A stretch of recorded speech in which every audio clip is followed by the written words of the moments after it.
সুন্দর আচরণ মানুষকে বেশি জান্নাতে প্রবেশ করায়। আমরা অনেক সময় ইসলামের এই এসেন্সটা ধরতে পারি না। দেখবেন যে খুব নামাজি স্ত্রীর সাথে খারাপ আচরণ করে, খুব আল্লাহওয়ালা প্রতিবেশীর সাথে ঝগড়াঝাটি, আশেপাশের নেইবরের সাথে, কলিগের সাথে, বন্ধুদের সাথে যে ভালো আচরণ করতে হয়, গুড বিহেভিয়ার করতে হয়, এবং এটাই যে আমাকে সবচেয়ে বেশি জান্নাতে প্রবেশ করানোর মাধ্যম হতে পারে, এটা আমরা ভুলে যাই। প্রাণীদের প্রতি দয়া দেখানো এটা ছোটখাটো কোনো ব্যাপার নয়, এটাই আপনার জান্নাতের কারণ হতে পারে, এটাই আপনার জাহান্নামের কারণ হয়ে যেতে পারে। আল্লাহ রাসূল সাল্লাল্লাহু আলাইহি ওয়া আলিহি ওয়াসাল্লাম বলেন, যে ব্যক্তি অন্যকে দয়া দেখায় না, আল্লাহ তাআলা তার প্রতি দয়া দেখায়। এই দুনিয়াতে যারা আছে তোমরা তাদের প্রতি দয়া দেখাও, যিনি আকাশে আছেন তিনি তোমাদের প্রতি দয়া দেখাবেন।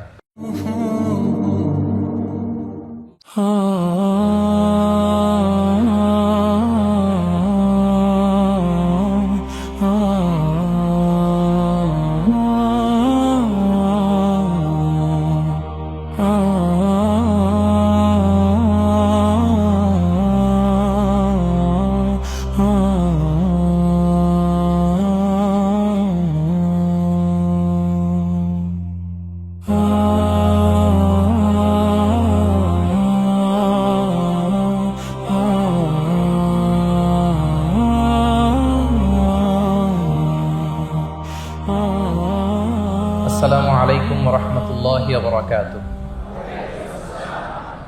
ডিআরএমসি ইসলামিক কালচারাল ক্লাব কর্তৃক আয়োজিত আজকের এই third DRMC national Islamic cultural festival and book fair 2026-এ আপনারা যারা উপস্থিত হয়েছেন তাদের সবাইকে জানাচ্ছি আন্তরিক শুভেচ্ছা এবং মোবারকবাদ।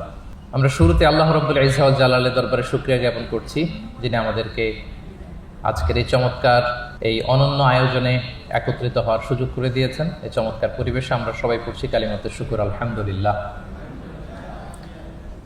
আল্লাহ রাসূল সাল্লাল্লাহু আলাইহি ওয়া আলিহি ওয়াসাল্লামের প্রতি লাখো কোটি দুরুদ এবং সালাম প্রেরণ করে আমি আমার মূল আলোচনা শুরু করছি। আমাকে সুনির্ধারিত একটা টপিকে কিছু আলোকপাত করতে বলা হয়েছে। টপিকটা হচ্ছে দ্য এক্সাম্পলারি প্রফিটিক বিহেভিয়ার, অর্থাৎ আল্লাহ রাসূল সাল্লাল্লাহু আলাইহি ওয়া আলিহি ওয়াসাল্লামের অনুপম চরিত্র।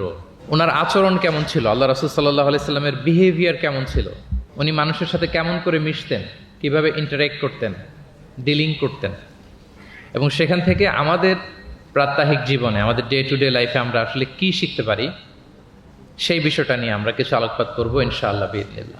আম্মা জান আয়েশা রাদিয়াল্লাহু তাআলা আনহাকে যখন জিজ্ঞেস করা হতো যে কাইফা কানা খুলুকু রাসূলিল্লাহ, হে আম্মা জান আমাদের প্রিয় নবীজির আচরণ কেমন ছিল, তিনি বলতেন কানা খুলুকুহু আল কোরআন। রাসূল সাল্লাল্লাহু আলাইহি ওয়াসাল্লামের আচরণ ছিল কোরআনের আচরণ, মানে পুরো কোরআনে থিওরিটিক্যালি যা বলা আছে আমাদের প্রিয় নবীজির জীবনে প্র্যাকটিক্যালি সেটা করে দেখানো আছে। তিনি যখন মদিনার রাস্তা দিয়ে হেঁটে যেতেন, as if a living Quran is walking on the street, মনে হতো একটা জীবন্ত কোরআন মদিনার রাস্তা দিয়ে হেঁটে হেঁটে যাচ্ছে। কানা খুলুকুহু আল কোরআন। তো উনি কিভাবে মানুষের সাথে আচরণ করতেন? উনি কি হুট করে রেগে যেতেন আমাদের মতো? কর্কশ ভাষী ছিলেন? বাজে আচরণ করতেন কারোর সাথে? ওনার ব্যবহার দিয়ে, বিহেভিয়ার দিয়ে কখনো কারো মনে কষ্ট দিয়েছেন এমনটি কি আমরা কখনো কেউ শুনেছি? না, নেভার এভার। আল্লাহ তাআলাও কিন্তু কর্কশ ভাষীকে, অশ্লীল ভাষীকে, কঠোর ভাষীকে তিনি পছন্দ করেন না, এবং মুমিন মাত্রই সে ভদ্র হবে, নম্র হবে, সুভাষী হবে। এবং এই সুন্দর আচরণ বা কোমল আচরণকে আল্লাহ রাসূল সাল্লাল্লাহু আলাইহি ওয়াসাল্লাম সব কাজের অলংকার বলেছেন। যেই ব্যক্তি থেকে কোমলতাকে সরিয়ে নেওয়া হয়েছে তার থেকে সব ধরনের খায়েরকে সরিয়ে নেওয়া হয়েছে। যার মধ্যে কোমলতা নেই, মানে সুন্দর আচরণ নেই, তার মধ্যে কোনো খায়ের নেই, তার মধ্যে কোনো কল্যাণ নেই। আমরা যদি আল্লাহ রাসূল সাল্লাল্লাহু আলাইহি ওয়া আলিহি ওয়াসাল্লামের পুরো বায়োগ্রাফিটা একটু স্ক্যান করি, সংক্ষেপে দেখার চেষ্টা করি, তাহলে দেখব যে তিনি বড় ছোট, নারী পুরুষ, শত্রু বন্ধু নির্বিশেষে সবার সাথে খুব অমায়িক আচরণ করতেন, চমৎকার আচরণ করতেন। এবং রাসূল সাল্লাল্লাহু আলাইহি ওয়াসাল্লামের এই চমৎকার আচরণে মুগ্ধ হয়ে অনেক ঘোরতর শত্রু তার বন্ধুতে পরিণত হয়েছিল। সুবহানাল্লাহি ওয়া বিহামদিহি। এবং এত ভালো আচরণের অধিকারী ব্যক্তিত্ব হয়েও তিনি আল্লাহর কাছে দোয়া করতেন যে আল্লাহ, আপনি আমার দেহটাকে, আমার দেহ সৌষ্ঠব, আমার দৈহিক অবয়ব যেরকম সুন্দর করেছেন, আমার চরিত্রটাকে, আমার আচরণটাকেও আল্লাহ আপনি সুন্দর করে দিন। এত সুন্দর আচরণের অধিকারী হওয়ার পরেও তিনি বলতেন আল্লাহুম্মা হাসসানতা খালকি ফাহাসসিন খুলুকি, মানে হে আল্লাহ, আপনি আমাকে দেখতে যেরকম সুন্দর বানিয়েছেন। আল্লাহ রাসূল সাল্লাল্লাহু আলাইহি ওয়াসাল্লামের চেয়েও দেখতে সুন্দর কোনো মহাপুরুষ কি পৃথিবীতে এসেছিল? এত সুন্দর মানুষ হওয়া সত্ত্বেও তিনি আল্লাহর কাছে দোয়া করতেন, আল্লাহ আমি দেখতে যেমন সুন্দর, আমার আচরণটাও যেন তেমন সুন্দর হয়। আপনারা আয়নার সামনে দাঁড়ালে এই দোয়াটা পড়েন? আয়নার সামনে দাঁড়িয়ে এই দোয়াটা পড়তে হয় যে আল্লাহুম্মা হাসসানতা খালকি ফাহাসসিন খুলুকি। আল্লাহ আমাকে দেখতে যেরকম সুন্দর বানিয়েছেন, আমার আচরণটাও আপনি সুন্দর করে দিন। এবং আল্লাহ রাসূল সাল্লাল্লাহু আলাইহি সাল্লাম তিনি ইরশাদ করেছেন, দুটি জিনিস মানুষকে সবচাইতে বেশি আল্লাহর জান্নাতে প্রবেশ করাবে। একটি হচ্ছে তাকওয়াল্লাহ, আল্লাহর ভয়, আর একটি হচ্ছে হুসনুল খুলুক, সুন্দর আচরণ। রিপিট, আমি আবারও বলছি, দুটি জিনিস মানুষকে সবচাইতে বেশি আল্লাহর জান্নাতে প্রবেশ করায়। একটি হচ্ছে আল্লাহর ভয়, তাকওয়াল্লাহ, আরেকটি হচ্ছে সুন্দর আচরণ, হুসনুল খুলুক। এখানে বলা হয়নি যে নামাজ মানুষকে বেশি জান্নাতে প্রবেশ করাবে, রোজা প্রবেশ করাবে, যাকাত করাবে, হজ করাবে, এমন কিছু বলা হয়েছে না। বরং সুন্দর আচরণ মানুষকে বেশি জান্নাতে প্রবেশ করায়। আমরা অনেক সময় ইসলামের এই এসেন্সটা ধরতে পারি না। দেখবেন যে খুব নামাজি কিন্তু খিটখিটে মেজাজের লোক, খুব নামাজি স্ত্রীর সাথে খারাপ আচরণ করে, খুব আল্লাহওয়ালা প্রতিবেশীর সাথে ঝগড়াঝাটি, খুব নামাজি মানুষ কলিগের সাথে সম্পর্ক ভালো নাই। এরকম লোক আমাদের সমাজে আছে না নাই বলেন? তার মানে ইসলামের যে ট্রু এসেন্স এটা ধরতে পারে নাই। আশেপাশের নেইবরের সাথে, কলিগের সাথে, বন্ধুদের সাথে, সহপাঠীদের সাথে যে ভালো আচরণ করতে হয়, গুড বিহেভিয়ার করতে হয়, এবং এটাই যে আমাকে সবচেয়ে বেশি জান্নাতে প্রবেশ করানোর মাধ্যম হতে পারে, এটা আমরা ভুলে যাই। প্রিয় বন্ধুরা, আমরা যেন এই ব্যাপারটাকে ছোট মনে না করি। সবচেয়ে বেশি জান্নাতে মানুষকে প্রবেশ করায় তাকওয়াল্লাহ, হুসনুল খুলুক, আল্লাহর ভয়, আরেকটা কি? সুন্দর আচরণ। অনেক ছোট ছোট বন্ধুদেরকে আমি দেখতে পাচ্ছি অডিয়েন্সের মধ্যে। আমরা আমাদের সহপাঠীদের সাথে, বন্ধুদের সাথে ভালো আচরণ করবো তো আজকে থেকে? হ্যাঁ, সাউন্ড খুব অল্প হয়েছে, আমি শুনি নাই, আরো জোরে করবো কিনা? ইনশাআল্লাহ আমরা ভালো আচরণ করব, এবং আমার সহপাঠীদের সাথে, বন্ধুদের সাথে ভালো আচরণ, এটাই আমাকে জান্নাতে প্রবেশ করাবে ইনশাআল্লাহ। বলি সবাই। একটা চমৎকার হাদিস দিয়ে আমার মূল আলোচনা শুরু করি। আল্লাহ রাসূল সাল্লাল্লাহু আলাইহি ওয়া আলিহি ওয়াসাল্লাম তিনি বলেন, আনা যাঈমুন বিবাইতিন ফি রাবাদিল জান্নাতি লিমান তারাকাল মিরাআ ওয়া ইন কানা মুহিক্কান। প্রিয় নবীজি বলেন যে আমি ওই ব্যক্তিকে জান্নাতের আঙ্গিনায় একটা ঘরের সুসংবাদ দেই যে তর্ক করার সময় নিজের সঠিক, সে হকের উপর আছে, এটা জেনেও সে তর্ক করে না। তর্ককে, আর্গুমেন্টকে, ডিবেটকে স্যাক্রিফাইস করে যে না আমি ঝগড়ায় যাব না, যদিও সেই সঠিক। এরকম স্যাক্রিফাইস যে করে জান্নাতের আঙ্গিনায়, তাকে আমি একটা ঘরের সুসংবাদ দেই। এরপর প্রিয় নবীজি বলছেন, অবি বাইতিন ফি ওয়াসাতিল জান্নাতি লিমান তারাকাল কাযিবা ওয়া ইন কানা মাজিহান। আর আমি ওই ব্যক্তিকে জান্নাতের মাঝামাঝি স্তরে একটা ঘরের সুসংবাদ দিচ্ছি যে ব্যক্তি কৌতুক করেও মিথ্যা বলে না। He was kidding, he was joking, but he never tells a lie. মজা করতেছে, জোক করতেছে, কিন্তু জোকের মধ্যেও সে কি করে না? মিথ্যা বলে না। তাকে জান্নাতের মাঝামাঝি স্তরে আমি একটা ঘরের গ্যারান্টি দিচ্ছি। এরপর আল্লাহ রাসূল সাল্লাল্লাহু আলাইহি ওয়াসাল্লাম বলতেছেন, ওয়াবি বাইতিন ফি আ'লাল জান্নাতি লিমান হাসানা খুলুকা। আর আমি এট দ্য ভেরি হাই, মানে পিক অফ দ্য প্যারাডাইস, জান্নাতের একেবারে সর্বোচ্চ স্তরে একটা বাসভবনের গ্যারান্টি ওই ব্যক্তিকে দেই যে অন্যের সাথে ভালো আচরণ করে। মানে হাসানা খুলুকা, যে তার চরিত্রটাকে সুন্দর করেছে, যার আচরণটাকে সুন্দর করেছে, যার আচরণটা অমায়িক আচরণ, মাধুর্যপূর্ণ আচরণ, ওই ব্যক্তিকে আমি at the highest peak of paradise, জান্নাতের সর্বোচ্চ চূড়ায় একটা বাসভবনের গ্যারান্টি দিচ্ছি। আল্লাহু আকবার। তাহলে আমার আশেপাশে যারা আছে তাদের সাথে ভালো আচরণ করা, গুড বিহেভিয়ার করা, এটা ছোটখাটো কোনো বিষয় নয়, এটা অনেক গুরুত্বপূর্ণ একটা বিষয়। কিন্তু আমরা অনেক সময় এটার গুরুত্বটা বুঝতে পারি না, এটাকে ছোট করে দেখি। তো সম্মানিত বন্ধুরা, আমরা দেখবো যে আমাদের প্রিয় নবীজি অন্যের সাথে কিভাবে আচরণ করেছেন। তিনি শিশুদের সাথে কিভাবে মিশেছেন, প্রাণীর প্রতি ওনার নবীজের আচরণ কেমন ছিল, শিশুদের সাথে কেমন ছিল, নারীদের সাথে কেমন ছিল, সাহাবাদের সাথে কেমন ছিল, কর্মচারীদের সাথে আচরণ কেমন ছিল, নিজের স্ত্রীদের সাথে কেমন ছিল, প্রতিবেশীর সাথে কেমন ছিল, যুদ্ধবন্দীদের সাথে প্রিয় নবীজের আচরণ কেমন ছিল, ভিক্ষুকের সাথে আচরণ কেমন ছিল, এমনকি যুদ্ধের ময়দানে শত্রুদের সাথে প্রিয় নবীজের আচরণ কেমন ছিল। এই 10টি পয়েন্টে দ্য এক্সাম্পলারি প্রফেটিক বিহেভিয়ার এই শিরোনামে আমরা কিছু কথা আজকে শুনবার চেষ্টা করব। আমরা শুরুতে একটু দেখার চেষ্টা করি যে পশু, পাখি, প্রাণী, এই প্রাণী জগতের প্রতি প্রিয় নবীজির আচরণ কেমন ছিল। প্রিয় নবী যে প্রাণীদের প্রতি খুব দয়াদ্র ছিলেন, তার বায়োগ্রাফিতে, জীবনীতে এরকম অসংখ্য নজির পাওয়া যায়। কারণ আল্লাহ তাআলা তাকে রাহমাতাল লিল আলামিন, ওমা আরসালনাকা ইল্লা রাহমাতাল লিল আলামিন, I've sent you as a mercy for the entire universe. আল্লাহ বলছেন আমি গোটা বিশ্বের জন্য, সবার জন্য আপনাকে ব্লেসিংস এন্ড মার্সি করে প্রেরণ করেছি। He was a mercy for all. সবার জন্য তিনি রহমত হয়ে এসেছিলেন। মানুষের জন্য যেমনি রহমত, ম্যানকাইন্ড, জিনদের জন্য তিনি রহমত, জিনকাইন্ডের জন্য, ইভেন অ্যানিমালস, প্রাণীকুলের জন্য তিনি রহমত হয়ে এই পৃথিবীতে এসেছেন। মানুষের প্রতি তিনি যেমনি দয়া দেখিয়েছেন, প্রাণীদের প্রতিও দয়া দেখিয়েছেন। ছোট্ট একটা হাদিস দিয়ে শুরু করি। আমরা রাসূল সাল্লাল্লাহু আলাইহি ওয়াসাল্লামের এই এক্সাম্পলারি প্রফেটিক বিহেভিয়ার, এটা through the lens of Sira and through the lens of সুন্নাহ, সুন্নার পরতে পরতে, রাসূল সাল্লাল্লাহু আলাইহি ওয়াসাল্লামের সিরাতের পরতে পরতে আমরা দেখবার চেষ্টা করব যে তিনি কেমন আচরণ করতেন সবার সাথে। একবার তিনি একটা খেজুর বাগানে প্রবেশ করলেন মদিনাতে। তো প্রবেশ করার পর তিনি দেখতে পেলেন যে দূর থেকে একটা উট কান্না করে করে রাসূল সাল্লাল্লাহু আলাইহি ওয়াসাল্লামের কাছে ছুটে আসছে। একটা উট কান্না করে আসতেছে। রাসূল সাল্লাল্লাহু আলাইহি ওয়াসাল্লামের দেখে অত্যন্ত দয়া হলো, মায়া হলো যে উটটা কেন কান্না করতেছে, এত এত বেশি কেন কান্না করতেছে। আল্লাহ রাসূল সাল্লাল্লাহু আলাইহি ওয়াসাল্লাম তিনি মমতা ভরে ওনার হাত দিয়ে উটের মাথায় আদর করতে আরম্ভ করলেন।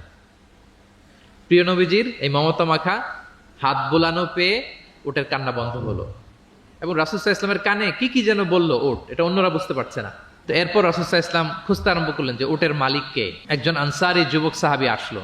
তখন রাসূল সাল্লাল্লাহু আলাইহি ওয়াসাল্লাম বললো যে তোমার এই উট আমার কাছে তোমার ব্যাপারে নালিশ করেছে যে তুমি একে ক্ষুধার্ত রাখো কিন্তু একে দিয়ে অনেক কাজ করাও। তুমি কি এই বোবা, এই নিরীহ প্রাণীটার ব্যাপারে আল্লাহকে ভয় করো না? কিয়ামতের দিন এটাই তোমার জাহান্নামের কারণ হয়ে যেতে পারে। খবরদার, এই নিরীহ প্রাণীটার ব্যাপারে তুমি আল্লাহকে ভয় করো। দেখেন, প্রিয় নবীজি ওটের মাথায় হাত বুলিয়ে ওটের কান্না বন্ধ করেছিলেন এবং ওটের মালিককে ওসিয়ত করেছেন যে খবরদার, প্রাণীর প্রতি কখনো এরকম রূঢ় কঠিন আচরণ করা যাবে না, তাদের প্রতি রহম দিল হইতে হবে। এভাবে আপনি সিরাতের পরতে পরতে অনেক ঘটনা পাবেন। আজকের এই সংক্ষিপ্ত পরিসরে এত এত রেফারেন্স হয়তো আমার উল্লেখ করা সম্ভব হবে না এবং অ্যারাবিক টেক্সটগুলো বলে বলে অর্থ করে শোনানো অনেক সময় লেগে যাবে। আমি শুধু মূল কথাগুলো, বুলেট পয়েন্টসগুলো আপনাদের সাথে শেয়ার করবার চেষ্টা করবো ইনশাআল্লাহ বিইذনিল্লাহ। এই যে প্রাণীর প্রতি দয়া, ইসলামের একটা মূলনীতি হচ্ছে মুমিনের জীবনের প্রতিটি কাজে ইহসানের পরশ থাকতে হবে। আল্লাহ তাআলা আমাদের সব কাজে ইহসানকে আবশ্যক করেছেন। আল্লাহ রাসূল সাল্লাল্লাহু আলাইহি সাল্লাম বলেছেন যে ফাইদা কাতালতুম ফাআহসিনুল কিতলা, কাউকে হত্যা করতে হলেও ইহসানের সাথে হত্যা করতে হবে।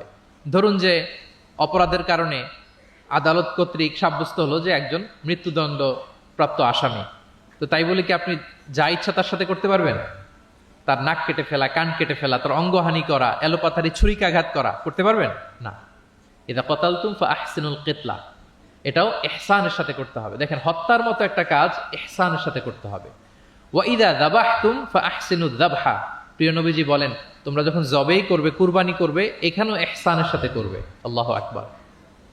করতেছি জবাই, করতেছি কি বলেন সবাই আমার সাথে, করতেছি কি জবাই। তার মানে প্রাণীটাকে তো মেরেই ফেলতেছি, কিন্তু প্রিয় নবীজি বলেন এই জবাই করার ক্ষেত্রেও ইহসান করতে হবে। এত সুন্দরভাবে দ্রুত তার গলায় ছুরি লাগাতে হবে যাতে কয়েক সেকেন্ডের মধ্যেই জবাইয়ের কাজটা হয়ে যায়। আপনি ইচ্ছে মতো এলোপাথারি তাকে ছুরি দিয়ে কষ্ট দিতে পারবেন না। মুমিনের প্রতিটি কাজের জন্য ইহসানের পরশ থাকে। একবার আল্লাহ রাসূল সাল্লাল্লাহু আলাইহি সাল্লাম এক সাহাবীর পাশ দিয়ে যাচ্ছেন। ওই সাহাবী একটা ভেড়াকে জবাই করার জন্য মাটিতে শুইয়ে পা দিয়ে চেপে ধরে এরপর ছুরি ধার করতেছে। ছাগলটাকে মাটিতে শুইয়ে পা দিয়ে চেপে ধরে এরপরে কি করতেছে? ছুরি ধার করতেছে। আর প্রাণীটা এই ছুরি ধার করার দৃশ্যটা দেখতেছে। আল্লাহ রাসূল সাল্লাল্লাহু আলাইহি ওয়াসাল্লাম তাকে ধমক দিলেন, শাসালেন, বললেন তুমি তো এটাকে 2 বার জবাই করে ফেললে, একটু পরে তো জবাই করবেই, এখনই তো জবাই করে ফেলতেছো। তুমি কি আগে ধার দিয়ে নিতে পারলা না? জবাইয়ের আগে তুমি কি ছুরিটাকে ধারালো করে নিতে পারলা না? শার্পেন করে নিতে পারলা না? এভাবে আল্লাহ রাসূল সাল্লাল্লাহু আলাইহি ওয়াসাল্লাম সব সময় প্রাণীদের প্রতি তিনি দয়া দেখিয়েছেন। এবং তিনি বনি ইসরায়েলের একটা ঘটনা বলতে যেয়ে তিনি বলেছেন যে একজন প্রস্টিটিউট লেডি, ব্যভিচারী নারী, যার জন্য জাহান্নাম বরাদ্দ ছিল, কিন্তু একটা তৃষ্ণার্ত কুকুরকে পানি খাওয়ানোর কারণে আল্লাহ তাআলা ওই পাপাচারী নারীকে জান্নাত দান করেছেন। সুবহানাল্লাহ বিহামদি। তার জন্য জাহান্নাম ছিল অবধারিত, কিন্তু একটা তৃষ্ণার্ত কুকুরকে পানি পান করার কারণে তাকে জান্নাত দিয়েছে কে? আল্লাহ সুবহানাহু ওয়া তাআলা। তাও কেমন একটা প্রাণীকে? কুকুরকে। আমরা গুরুত্বই দেই না। সামান্য একটা কুকুরকে দয়া দেখানোর কারণে আল্লাহ তাআলা এই জাহান্নামী নারীকে জান্নাত দান করেছেন। আমরা যদি খেয়াল করি যে আমরা আমাদের সমাজে কুকুর বিড়াল দেখলে কি করি বলেন তো? রাস্তাঘাটে দেখি, অডিয়েন্সের কাছ থেকে আমি একটু শুনি, কি করি আমরা? তাড়িয়ে দেয়। আর কি করি? ঢিল ছুরি। আর কেউ কেউ খাবার দেয়। মাশাআল্লাহ, এই তো, এটাই তো প্রিয় নবীজির সুন্নাহ, আমরা খাবার দিব। এক্স্যাক্টলি। কিন্তু আমি জানি না কেন যেন বাংলাদেশে কুকুর দেখলে, বিড়াল দেখলে কি করে? তাড়ায় দেয়, ঢিল ছোড়ে, লাথি মারে, এরকম করে না অনেক সময়? অপ্রয়োজনে, কোনো প্রয়োজন নেই এটা করে। এবং সবচেয়ে মজার ব্যাপার হচ্ছে মাঝে মাঝে দেখা যায় যে জোড়া লাগা কুকুর যদি দেখা যায়, যে একসাথে দুটো কুকুর তাদের প্রজননের কারণে তাদের একটা বিশেষ ঋতুতে বিশেষ সময়ে তাদেরকে এটা করতে হয়, এক অদ্ভুত কারণে মানুষ মানে ক্ষিপ্ত হয়ে ওঠে তাদের প্রতি। কিন্তু আমাদের তো মানবিক হওয়া উচিত ছিল, আশরাফুল মাখলুকাত বলে আমরা নিজেদেরকে দাবি করি। আমাদের কি করা উচিত ছিল? ইগনোর করা উচিত ছিল, let them do there job, overlook করার দরকার ছিল। কিন্তু কোনো এক অদৃশ্য কারণে আমরা এরকম দৃশ্য দেখলে হিংস্র হয়ে উঠি, লাঠি দিয়ে মারি, ওখানে মানুষ জড়ো হই। কিন্তু তাদের একটা সফল প্রজননের জন্য, বংশবিস্তারের জন্য এটা প্রয়োজন। তো আমরা যেন এই কাজটা না করি, এরকম নির্মম যেন আমরা কখনো না হই। কারণ প্রাণীদের প্রতি দয়া দেখানো এটা ছোটখাটো কোনো ব্যাপার নয়, এটাই আপনার জান্নাতের কারণ হতে পারে, এটাই আপনার জাহান্নামের কারণ হয়ে যেতে পারে। আল্লাহ রাসূল সাল্লাল্লাহু আলাইহি ওয়াসাল্লাম বলেন, মান লা ইয়ারহাম লা ইউরহাম। যে ব্যক্তি অন্যকে দয়া দেখায় না, আল্লাহ তাআলা তার প্রতি দয়া দেখায় না। ইরহাম মান ফিল আরদ ইয়ারহামুকুম মান ফিস সামা। এই দুনিয়াতে যারা আছে তোমরা তাদের প্রতি দয়া দেখাও, যিনি আকাশে আছেন তিনি তোমাদের প্রতি দয়া দেখাবেন। তাহলে এই জমিনে কি শুধু আমরাই থাকি নাকি? না পশু পাখি প্রাণী এগুলোও থাকে? এদের প্রতিও যদি আমরা দয়াদ্র হই, মমতা দেখাই, করুণা দেখাই, আমাদের প্রতিও দয়া দেখাবে কে? এবার আওয়াজ করে বলুন তো, আমরা আল্লাহর দয়া পেতে চাই কি চাই না? সবাই চাই। তাহলে প্রাণীদের প্রতি কখনো আমরা যেন নির্মম না হই, অমানবিক না হই, আমরা যেন মানবিক হই। আমরা অনেক উন্নত দেশে দেখি যে হাইওয়েতে একটা সাপ যাচ্ছে, এই সাপ দেখে একটা গাড়ি থেমে গিয়েছে, স্টপ। তার পেছনে পেছনে শত শত গাড়ি স্টপ। তারা বন বিভাগকে নক দেয়, স্থানীয় পুলিশকে ফোন দেয়, তারা এসে সাপটাকে উদ্ধার করে এরপরে গাড়িগুলো চলতে শুরু করে। একটা ভিডিও ক্লিপস আমি এমনও দেখেছি, একটা হাঁস তার বাচ্চাগুলোকে নিয়ে হাইওয়ে পার হচ্ছে। হাঁস তো খুব আস্তে আস্তে হাঁটে, একেবারে পিপিলিকার মতো একটু একটু করে হাঁসের বাচ্চাগুলো যাচ্ছে, শত শত গাড়ি at the middle of the highway stop. আল্লাহু আকবার। কিন্তু বাংলাদেশে দেখবেন যে রাস্তা দিয়ে সাপ যায় না, কুকুর যায় না, বিড়াল যায়, কোনো কেয়ার নাই, একেবারে ড্যাম কেয়ার। যে প্রাণীদের প্রতি দয়া দেখায় না, আল্লাহ তাআলা তার প্রতি দয়া দেখান না। তাহলে প্রিয় নবীজি প্রাণীদের প্রতি কতটা দয়াদ্র ছিলেন, মমতাময় ছিলেন, এটা সবার কাছে ক্লিয়ার? ওকে, মাশাআল্লাহ। লেটস মুভ অন, আমরা সামনের দিকে আগাই। এবার আমরা একটু করে জানার চেষ্টা করি যে শিশুদের সাথে প্রিয় নবীজির আচরণ কেমন ছিল। আমরা সিরাতে এবং হাদিসের দিকে যদি তাকাই তাহলে দেখব প্রিয় নবীজি শিশুদেরকে তাহনিক করে দিতেন। তাহনিক, তাহনিক শব্দটির সাথে কি আপনারা পরিচিত? নাম শুনেছেন?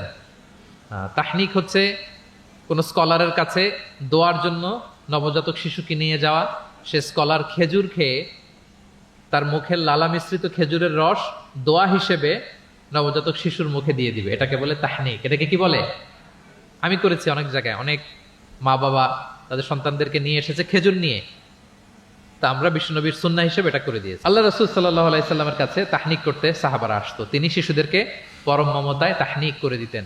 মদিনাতে যখন সাহাবারা আসলো, তাদের কারো ঘরে কোনো সন্তান জন্মাচ্ছিল না। আল্লাহ রাসূল সাল্লাল্লাহু আলাইহি সাল্লামের শ্যালিকা আবু বকর রাদিয়াল্লাহু তাআলা আনহুর কন্যা আয়েশা রাদিয়াল্লাহু তাআলা আনহার বড় বোন আসমা বিনতে আবি বকর, তিনি প্রেগনেন্ট অবস্থায় মক্কা থেকে মদিনায় হিজরত করলেন এবং কোবাতে আসার পরপরই উনি বাচ্চা ডেলিভারি করলেন, পুত্র সন্তান। ওনার ঘর আলোকিত করে জন্ম নিল আব্দুল্লাহ ইবনে জুবাইর। মদিনায় আনন্দের হিল্লোল বয়ে গেল, কারণ ইহুদিরা বলছিল এই যে মুসলমানদের ঘরে কোনো সন্তান হয় না, সন্তান হয় না। কিন্তু যখনই আসমা বেবি ডেলিভারি করলেন, মুসলমানদের মধ্যে আনন্দের বন্যা। তো ওনার সন্তান আব্দুল্লাহ ইবনে জুবাইরকে সাথে নিয়ে কোলে করে নিয়ে তিনি প্রিয় নবীজের কাছে আসলেন। এসে বললেন, ইয়া রাসূলুল্লাহ, আপনি আমার সন্তানের জন্য দোয়া করে দিন। আল্লাহ রাসূল সাল্লাল্লাহু আলাইহি ওয়াসাল্লাম একটা খেজুর নিয়ে, খেজুর চিবিয়ে ওনার লালা মোবারক মিশ্রিত বরকতময় লালা নিয়ে, খেজুরের রস নিয়ে আব্দুল্লাহ ইবনে জুবাইরের মুখের মধ্যে দিয়ে দিয়েছেন। ও এজন্য আসমা বিনতে আবু বকর সবসময় গর্ব করে বলতেন যে আমার কলিজার টুকরা সন্তান আব্দুল্লাহর পাকস্থলীতে সর্বপ্রথম পৌঁছেছে প্রিয় নবীর লালা মিশ্রিত খেজুরের রস। সুবহানাল্লাহ ওয়া বিহামদিহি। আল্লাহ রাসূল সাল্লাল্লাহু আলাইহি ওয়াসাল্লাম এরকম তাহনিক করতেন। আপনারাও সুযোগ হলে আপনাদের স্থানীয় যে স্কলাররা আছেন, ভালো স্কলার, আল্লাহওয়ালা মানুষ, তাদের কাছে সন্তানদেরকে নিয়ে তাহনিক করাবেন। প্রিয় নবীজি তাহনিক করতেন। শিশু সন্তানদেরকে তিনি কোলে নিতেন, হাদিসে এসছে অনেক বাচ্চাকে তিনি কোলে নিয়েছেন এবং ওই বাচ্চা আল্লাহর হাবিব সাল্লাল্লাহু আলাইহি সাল্লামের জামার মধ্যে প্রস্রাব করে দিয়েছে, এটাও হাদিসে এসেছে। এরকম ইনসিডেন্টও ঘটেছে। তিনি বাচ্চাদেরকে আগে সালাম দিতেন। কি করতেন?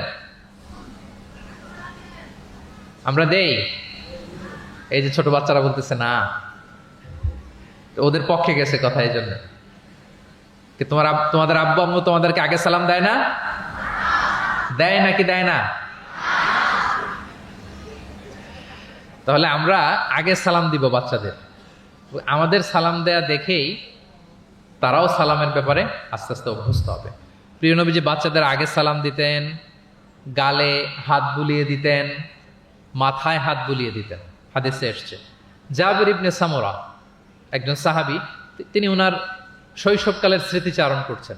তিনি বললেন, একবার মসজিদে নবীর পাশে আমরা কিছু বাচ্চারা দাঁড়িয়েছিলাম। প্রিয় নবীজি নামাজ শেষ করে বেরোলেন, প্রতিটি বাচ্চার গালে তিনি হাত বুলিয়ে দিচ্ছেন। দিতে দিতে এলো আমার পালা। তিনি শৈশবের স্মৃতিচারণ করে বলছেন যে প্রিয় নবীজি যখন আমার গালে হাত লাগালেন, আমি একটা হিম শীতল পরশ অনুভব করলাম। এবং তিনি বললেন যে মদিনার বাজারে যখন আতরওয়ালারা আসতো, আতরের যে প্যাকেট বা লাগেজ উনি যখন খুললে একটা চমৎকার স্মেল আসতো, প্রিয় নবীজির হাত থেকে আমরা ওইরকম একটা সুগন্ধির গন্ধ পেলাম। আল্লাহু আকবার। তাহলে বাচ্চাদের দেখলে তিনি মাথায় এবং গালে হাত বুলিয়ে দিতেন।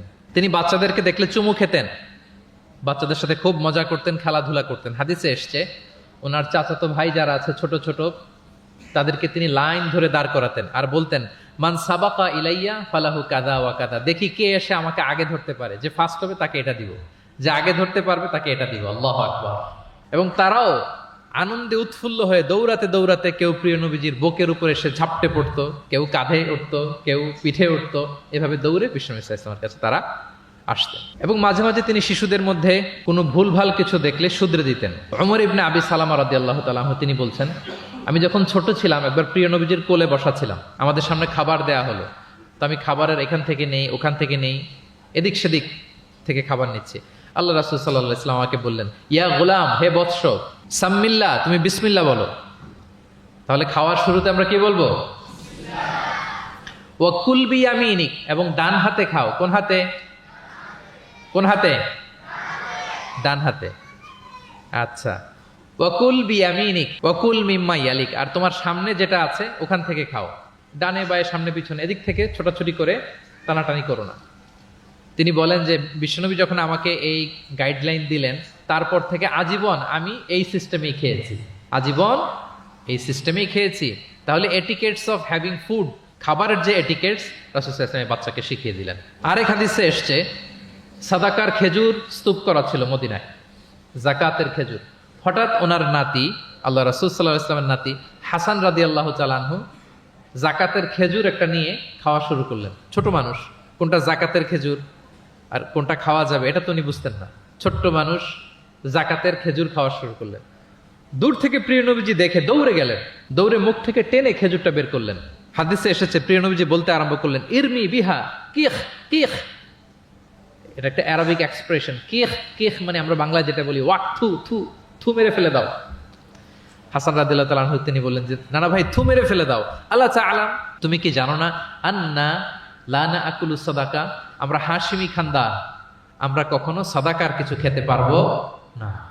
আল্লাহু আকবার। তাহলে দ্য কনসেপ্ট অফ হালাল এন্ড হারাম ছোটবেলা থেকে তিনি শিখাই দিলেন নাতিকে। এভাবে শিশুদেরকে আদর করতেন, ভালোবাসা দিতেন, মায়া মমতায় জড়িয়ে রাখতেন এবং ভুল করলে পরম মমতায় শুধরে দিতেন। তাহলে শিশুদের সাথে প্রিয় নবীজির কেমন আচরণ আমরা বুঝতে পারছি। তিনি শিশুদের প্রতি কতটা কনসিডারেট ছিলেন, কতটা তিনি কনসিডারেট ছিলেন আমরা একটা ছোট্ট হাদিস থেকে শুনি।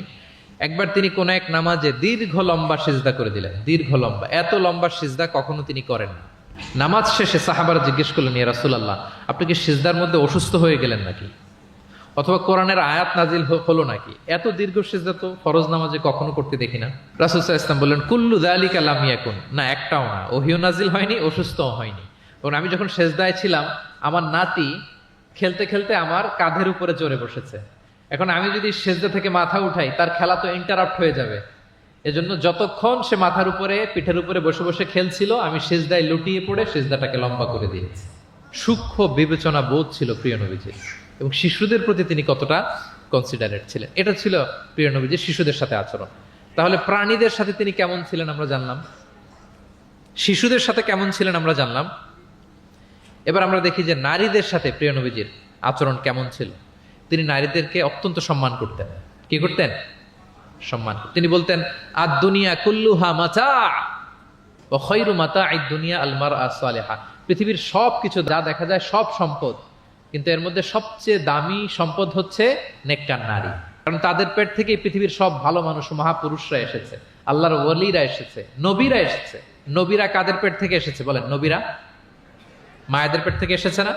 এবং তিনি বলতেন খায়রুকুম খায়রুকুম লি আহলিহি ওয়া আনা খায়রুকুম লি আহলি। তোমাদের মধ্যে সে সবচেয়ে সেরা যে তার পরিবারের কাছে সেরা, মানে স্ত্রীর কাছে সেরা, আর আমি আমার স্ত্রীর কাছে সেরা। প্রিয় নবীজি বলতেন। আল্লাহু আকবার। একবার একদল নারী এবং শিশুকে বিয়ের অনুষ্ঠান থেকে ফেরার পথে তাদেরকে দেখে প্রিয় নবীজি বললেন, তোমরা আমার কাছে সর্বাধিক প্রিয়। নারীদেরকে তিনি অত্যন্ত পছন্দ করতেন এবং সম্মান করতেন, এবং নারীদের সাথে ভালো আচরণ করার ব্যাপারে তিনি আমাদেরকে আদেশ করেছেন। তিনি বলেছেন ফাস্তাউসু বিন্নিসাই খায়রা, খবরদার নারীদের সাথে রূঢ় আচরণ করো না, খারাপ আচরণ করো না, তাদের সাথে ভালো আচরণ করো। পুরুষদেরকে যেমনি ওটের উপর চড়িয়ে ওট টেনে হিচড়ে নিয়ে যাওয়া হয়, নারীদেরকে যেন এমনি না নেওয়া হয়। তিনি একবার বলছিলেন যে খবরদার সাওকাকা বিল কাওয়ারির রিফকান বিল কাওয়ারির, মানে নারীদেরকে যখন ওটে চড়িয়ে হাওদাজে চড়িয়ে তোমরা টানো, ওহে সাহাবারা তাড়াহুড়ো করো না, ধীরস্থির ভাবে করো। অর্থাৎ তিনি বুঝাতে চাইলেন কাওয়ারির মানে হচ্ছে কাচের তৈরি তৈজসপত্র বা বাসনপত্র। আমাদের ঘরে যে কাচের প্লেট, চামচ, গ্লাস আছে, এগুলো যদি সাবান দিয়ে আমাদের ধুইতে হয়, ক্লিন করতে হয়, আমরা কি করি? খুব সাবধানে এটাকে ধরি, রাখি, ক্লিন করি, তাই না? এটাকে খুব সফটলি ডিল করতে হয়। রাসূল সাল্লাল্লাহু আলাইহি ওয়াসাল্লাম সেটাই বললেন, নারীদেরকে কাচের সাথে তুলনা করে বললেন তাদের সাথে এরকম কোমল আচরণ করতে হবে। এবং তিনি বলেছেন দুনিয়ার প্রতিটি মায়ের পায়ের নিচে আছে তার সন্তানের বেহেশত। সুবহানাল্লাহ। এবং সন্তান জন্ম দিতে যে কোন নারী যদি ইন্তেকাল করে, প্রিয় নবীজি বলেন ওই নারীকে আল্লাহ তাআলা কিয়ামতের দিন শহীদদের কাতারে দাঁড় করিয়ে দিবেন। আল্লাহ তাআলা যাকে একটি কন্যা দিয়েছেন তার জন্য একটি জান্নাত, দুইটি কন্যা দুইটি জান্নাত, যতগুলো কন্যা ততগুলো জাহান্নামের দরজা ব্লকেজ হয়ে যাবে। সুবহানাল্লাহ। এভাবে তিনি নারীদের সাথে আচরণ করেছেন। নারীরা মদিনার সমাজে প্রিয় নবীজির পেছনে সালাতে অংশগ্রহণ করত। প্রিয় নবীজির পেছনেই তারা সালাতে অংশগ্রহণ করত। এখনো আপনারা মদিনাতে বা মক্কাতে গেলে দেখবেন যে পুরুষদের পাশাপাশি নারীরাও সেখানে সালাতে অংশগ্রহণ করে। প্রিয় নবীজিকে ডিরেক্টলি তারা প্রশ্ন করতেন, কিউএস সেশনে অংশগ্রহণ করতেন, কোশ্চেনিং আনসারিং সেশন। নারীদের মধ্যে থেকে দাঁড়িয়েও তারা প্রশ্ন শুরু করে দিতেন। রাসূল সাল্লাল্লাহু আলাইহি ওয়াসাল্লামের সাথে সফরে অংশগ্রহণ করতেন। এভাবে প্রিয় নবীজি নারীদেরকে একটা মর্যাদার আসনে রেখেছেন, তাদের সাথে এইভাবে তিনি ডিল করতেন। এবার আমরা একটু জানার চেষ্টা করি যে সাহাবাদের সাথে প্রিয় নবীজির আচরণ কেমন ছিল, মানে যারা ছিল প্রিয় নবীজির সাথী তাদের সাথে আচরণ কেমন ছিল। আমরা জানি যে সাহাবারা হচ্ছে প্রিয় নবীজির হাতে গড়া ছাত্র, হাতে গড়া টিম। নবীজির সুখে দুঃখে সবসময় তারা থাকতো এবং প্রিয় নবীজিকে আগলে রাখতো। প্রিয় নবীজির অ্যাকম্পেনি তারা কখনো মিস করতে চাইতো না। এমনকি কখনো কখনো কোনো সাহাবার ক্ষুধা লাগলে তারা প্রিয় নবীজির কাছে এসে বসে থাকতো। তারা বলতো যে প্রিয় নবীজির চেহারার দিকে তাকিয়ে থাকলে আমাদের ক্ষুধা মিটে যেত। নবীজির নুরানি চেহারার দিকে তাকিয়ে থাকলে কি হতো? পেটের ক্ষুধা চলে যেত। যে আয়াত দিয়ে আমি শুরু করেছিলাম, ফাবিমা রাহমাতিম মিনাল্লাহি লিনতা লাহুম ওয়ালাউ কুনতা ফাদদান গালিযাল কলবি লানফাদ্দু মিন হাওলিক। নবী হে, আল্লাহর রহমতে আপনি কোমল হৃদয়ের অধিকারী হয়েছেন, এজন্য সবাই আপনাকে ঘিরে থাকতে চায়, আপনার পাশে থাকতে চায়। আপনি যদি কর্কশ ভাষী হতেন, কঠোর আচরণের অধিকারী হতেন, তাহলে এখন যেমনি আপনার সাহাবারা আপনাকে ঘিরে রাখে, সব সময় আপনার পাশে থাকতে চায়, তারা এমনটি আপনাকে ঘিরে রাখতো না। এবং আল্লাহ রাসূল সাল্লাল্লাহু আলাইহি ওয়াসাল্লামের চেহারায় সবসময় একটা স্মাইলিং ফেস থাকতো, অলওয়েজ স্মাইল। তিনি বলতেন তাবাসসুমুকা ফি ওয়াজহি আখিকা সাদাকা, your smile to your brother it's a charity. তুমি তোমার ভাইয়ের দিকে তাকিয়ে যে মুচকি হাসি দাও, এতেও আল্লাহ তাআলা তোমার আমলনামায় সাদাকা দেওয়ার সওয়াব দিয়ে দেন। আপনারা মুচকি হাসেন তো? কি মুচকি হাসেন? হ্যাঁ, মুচকি হাসবেন। মুচকি হাসতে পয়সা লাগে না, লাগে? মুচকি হাসবেন। মুচকি হাসলে এটা সাদাকা দেওয়ার সমান সওয়াব। অলওয়েজ একটা স্মাইলি ফেসে থাকতেন প্রিয় নবীজি। ওনার চেহারা দেখলেই মানুষের মন ভালো হয়ে যেত। আল্লাহু আকবার। সাহাবাদের সাথে ওনার আচরণ কেমন ছিল, ডিলিংস কেমন ছিল? এক নম্বরে তিনি খুব কোমল আচরণ করতেন সাহাবাদের সাথে। কেউ যখন প্রিয় নবীজির সাথে কথা বলতো, ওই লোক কথা বলার সময় চোখ না ফেরালে প্রিয় নবীজি কখনো তার থেকে চেহারা ফেরাতেন না। মুসাফা করার সময় যিনি প্রিয় নবীজির সাথে মুসাফা করেছেন, ওই লোক হাত টেনে না নিলে প্রিয় নবীজি কখনো হাত টেনে নিতেন না। সুবহানাল্লাহ, হোয়াট এ হাম্বল পার্সোনালিটি।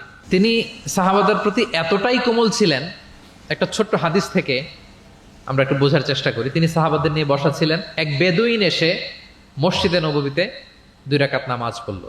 2 রাকাত নামাজ পড়েই বিষ্ণু ইসা ইসলামের কাছেও আসে না, সালামও দেয় না, কারণ বেদুইন তো, সভ্যতার কোনো অ্যাটিকেটস, কোনো ছোঁয়া তার মধ্যে লাগেনি। সে নামাজ পড়ে আল্লাহর কাছে দোয়া করতেছে, এবং দোয়া কিরকম দেখেন, সে দোয়া বলতেছে আল্লাহুম্মা আরহামনি ওয়া মুহাম্মাদা ওয়ালা তারহাম মা'আনা আহাদা, মানে আল্লাহ তুমি আমারে রহম করো আর মুহাম্মদ সাল্লাল্লাহু আলাইহি ওয়াসাল্লামকে রহম করো, আমাদের দুজনের সাথে আর কাউরে রহম করো না তুমি।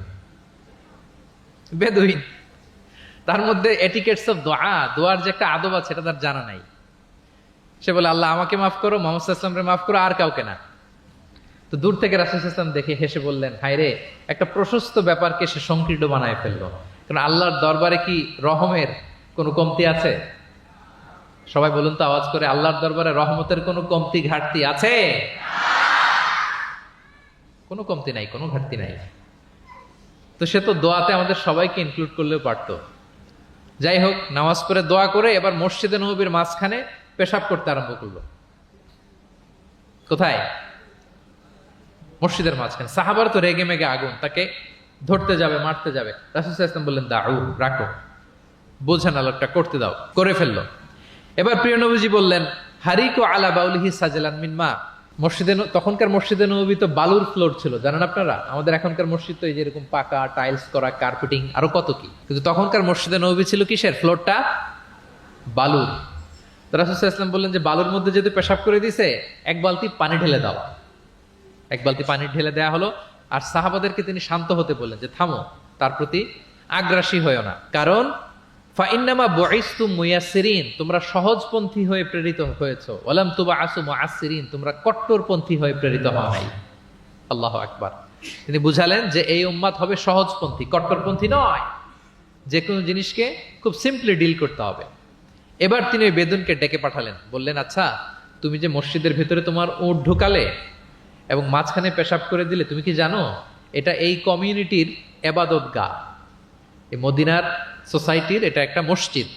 আমরা এখানে নামাজ পড়ি, আল্লাহর জিকির করি, এখানে কোরআন তেলাওয়াত করি, এই জায়গায় বসে তোমার পেশাব করা কি ঠিক হলো? প্রিয় নবীজি যখন ভালোবেসে তাকে কাছে ডেকে বুঝালেন, সে মাথা নিচু করে এবার কাচুমাচু করতে আরম্ভ করলো।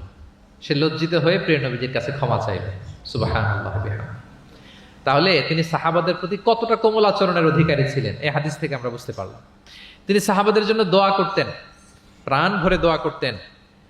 একবার তিনি ওয়াশরুম সেরে, রাসূল সাল্লাল্লাহু আলাইহি ওয়াসাল্লাম তো সব সময় অজু অবস্থায় থাকতেন, শুধু ওয়াশরুম সেরে আবার অজু করা পর্যন্ত যে টাইমটা, এতটুকু ছাড়া। ওয়াশরুম সেরে আসলেন, এসেই দেখেন একটা পাত্রের মধ্যে কে যেন অজুর পানি রেখে দিয়েছি। খুশি হয়ে গেলেন তিনি বললেন যে আমার যে এখন অজুর পানি লাগবে, এটা কে বুঝলো, কে রাখলো? বলা হলো যে এটা আব্দুল্লাহ রেখেছে, ছোট্ট আব্দুল্লাহ, ওনার কাজিন আব্দুল্লাহ ইবনে আব্বাস, ওনার চাচাতো ভাই। উনি এত খুশি হলেন ছোট্ট আব্দুল্লাহর এই কাজে, যে আমার যে এখন অজুর পানি লাগবে এটাও কি করে বুঝলো।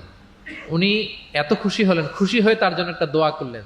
তিনি বললেন যে আল্লাহুম্মা ফাক্কিহু ফিদ্দীন ওয়া আল্লিমহু তা'ওয়িল, আল্লাহুম্মা আল্লিমহুল কিতাব, মানে আল্লাহ তুমি তাকে কোরআনের জ্ঞান শিক্ষা দিও, কোরআনের খুঁটিনাটি জ্ঞান তুমি আব্দুল্লাহকে শিক্ষা দিও। এবং প্রিয় নবীজির দোয়ার বরকতে আব্দুল্লাহ ইবনে আব্বাস রাদিয়াল্লাহু তাআলা আনহু তিনি রাইসুল মুফাসসিরিন, গোটা বিশ্বের সব মুফাসসিরদের সম্রাট হয়ে গিয়েছেন। পৃথিবীতে যত মুফাসসির আসবে তার মধ্যে হেড অফ মুফাসসির, চিফ সম্রাট হচ্ছেন আব্দুল্লাহ ইবনে আব্বাস রাদিয়াল্লাহু তাআলা। ওই প্রিয় নবীজির দোয়া। আমি গত সপ্তাহে ওনার মসজিদ ভিজিট করে এসেছি, তায়েফে। উনি শেষ জীবনে তায়েফে থাকতেন, ওখানে ইন্তেকাল করেছেন, ওখানে ওনাকে কবরস্থ করা হয়েছে। বিশাল মসজিদ আছে, মসজিদ আব্দুল্লাহ ইবনে আব্বাস রাদিয়াল্লাহু তাআলা। এভাবে তিনি দোয়া করতেন। আনাস রাদিয়াল্লাহু তাআলা আনহুর মা মদিনায় যখন প্রিয় নবীজি আসলেন, সবাই প্রিয় নবীজিকে বিভিন্ন গিফট দেয়, কেউ এটা দেয়, ওইটা দেয়, বিভিন্ন ধরনের হাদিয়া দেয়।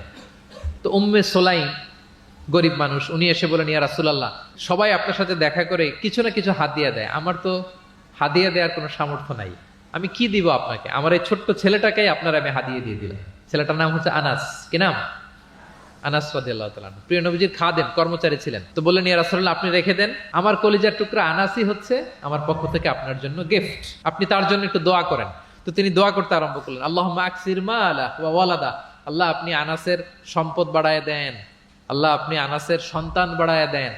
এই যে দোয়া করেছেন, ওয়া বারিক লাহু ফিমা আতাইতা, যা দিবেন এতে বরকত দিয়ে দেন, এই যে দোয়া করেছেন, দোয়ার ফলে কি হয়েছে দেখেন। আনাস রাদিয়াল্লাহু তাআলা আনহু বলেন, প্রিয় নবীজির এই দোয়ার বরকতে মদিনার সবার খেজুর বাগানে বছরে খেজুর হতো একবার, কিন্তু আমি আনাসের খেজুর বাগানে বছরে খেজুর হতো 2 বার।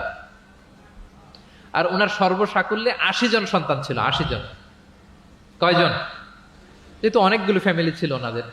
প্রিয় নবীজির দোয়ার বরকতে 2 বার বছরে খেজুর হতো ওনার বাগানে, আর 80 জন সন্তান তিনি পেয়েছিলেন। তাহলে সাহাবাদের প্রতি কোমল আচরণ করতেন, তাদের জন্য দোয়া করতেন, তাদের ভালো গুণের প্রশংসা করতেন। অনেক হাদিস, অনেক হাদিস, এগুলো বলতে গেলে অনেক সময় লেগে যাবে।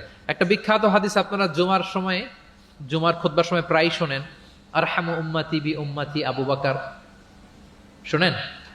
ওয়া আশাদ্দুহুম ফি আমরিল্লাহি উমর, এই যে মুখস্থ। ওয়া আসদাকুহুম হায়াআন উসমান, ওয়া আকরাউহুম লিকিতাবিল্লাহি উবাই। তার মানে এই উম্মতের মধ্যে সবচেয়ে সফট হার্টেড হচ্ছেন আবু বকর, সবচেয়ে সফট হার্টেড। আল্লাহর জমিনে আল্লাহর দ্বীন বাস্তবায়নে সবচেয়ে কঠোর হচ্ছেন ওমরে ফারুক। সবচেয়ে কঠোর কে?